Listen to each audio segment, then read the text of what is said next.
ফুচকা বানাই বান্ধবীর জন্য। স্টেশন অনেক উপরে থাকে, অনেক উপরে। ভাই আমার ফার্স্ট ভিডিও, আমাকে কেউ টাকা দিবে কেন? ভাবির সাথে ফুচকা খেতে এসেছি এলিট রেস্টুরেন্টে, এবং এই যে এই রেস্টুরেন্টে আসলে লাল মামাকে দেখতে পাবেন। ওই যে লাল মামা,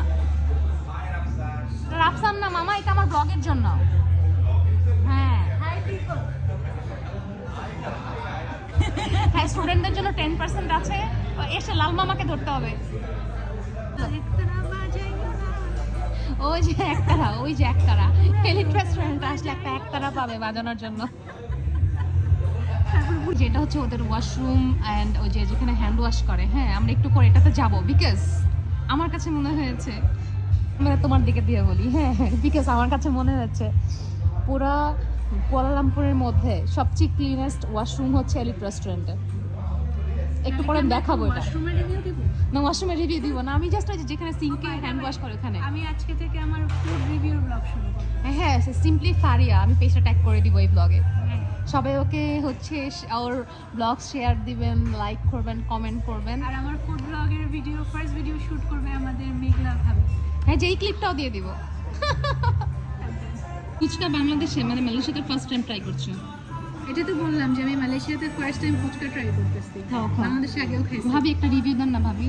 আমি ফুচকা লাভার, এখন দেখি কেমন। আমার মুখে যদি ভালো না লাগে তাহলে এটা আসলেই ভালো না।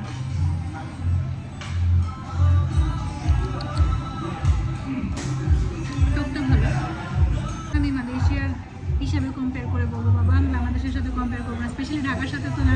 যদি সত্যি কথা বলি তাহলে কক্সবাজারের ফুচকাও ঢাকার আশেপাশে না, ঠিক আছে? Dhaka is always best. ঢাকারটা সব থেকে বেস্ট, আপনি যেখানে যান ওর থেকে ভালো পাবেন না। এটা খান না ভাবি, এটা খান। এটা খেয়ে দেখি কেমন, ঢাকার সাথে কম্পেয়ার করবো না, এখানকার হিসেবে কম্পেয়ার করে দেখি। বম ব্লাস্ট হয়েছে অ্যাকচুয়ালি ভালো। আপনার কি এলিট রেস্টুরেন্ট থেকে আগের থেকেই কোনো মানে মানে টাকা পয়সা লেনদেন হয়েছে নাকি? ভাই আমার ফার্স্ট ভিডিও, আমাকে কেউ টাকা দিবে কেন? ওটা আমি নিজে টাকা দিয়ে খাচ্ছি, আমার দরকার আছে। তুমি যেরকম একটা রিঅ্যাকশন দিয়েছো যে বাট ফুচকাটা ভালো। কিছু কিছু প্রফেশনাল ফুড ব্লগার আছে না, পেট প্রমোশন করে মুখে দিয়ে চোখ টোক বড় করে। ওয়াও, ফুচকাটা ভালো। টকটা যদি অনেস্টলি বলি, ফুচকাতে যে মশলাটা দিচ্ছে না, ওটা যদি টকে আরেকটু দেয় তাহলে টকটা একদম বলো না, বললেই দিবে ভাইয়া। বাট ফুচকাটা এটাতে এই যে টকটাতে আর একটু ওই যে ফুচকার মশলাটা একটু দিয়ে নিয়ে আসেন। এটা হচ্ছে মশলা দেওয়ার পরের কাহিনী। Let's try.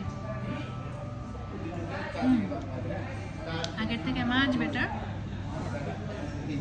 একটু টক দিয়ে খাই। খান ভাবি, খান।